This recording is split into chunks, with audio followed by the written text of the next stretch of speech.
Simple prawns fry చేసుకుందామా. ఎప్పుడు sea food ఇష్టం లేని వాళ్ళు కూడా ఈజీగా తినేస్తారు, అంత బాగుంటుంది.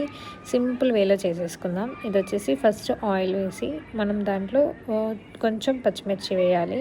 పచ్చిమిర్చి కొంచెం వేయగానే ప్రాన్స్ వేసుకొని అవి అన్నీ దగ్గరకు వచ్చాయంటే సీ ఫుడ్ కాబట్టి మనకు అందులో వాటర్ చాలా రిలీజ్ అవుతుంది. ఆ వాటర్ అంతా ఇంకిపోయేదాకా దాంట్లో పసుపు కొంచెం, సాల్ట్ కొంచెం, కారం కొంచెం వేసి, మనం ఆల్రెడీ పచ్చిమిర్చి వేసాం కాబట్టి కారం చూసుకొని వేసుకొని అవన్నీ దగ్గరకు వచ్చేదాకా, అంటే వాటర్ ఉంది కదా అదంతా ఇంకిపోయేదాకా మనం వాటిని ఫ్రై చేసుకోవాలన్నమాట.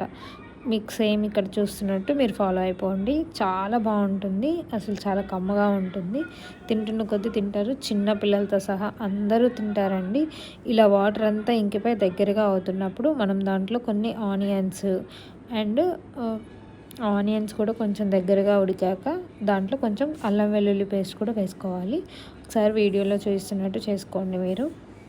ఇలా ఆయిల్ రిలీజ్ అవుతుంది. ఆ ఆయిల్ రిలీజ్ అవుతున్నప్పుడు అల్లం వెల్లుల్లి పేస్ట్ వేసుకొని ఆ అల్లం వెల్లుల్లి పేస్ట్ కూడా మంచిగా ఫ్రై అయ్యేదాకా మనం వేయించుకోవాలన్నమాట. దాంట్లో గరం మసాలా కొంచెం మనం గరం మసాలా అండ్ ధనియాల పౌడర్ ఈ రెండు వేసుకొని మిక్స్ చేసుకుంటే మన ఎమ్మి ప్రాన్స్ ఫ్రై అనేది రెడీ అయిపోతుంది. చాలా బాగుంటుందండి, చిన్న పిల్లలతో సహా అందరూ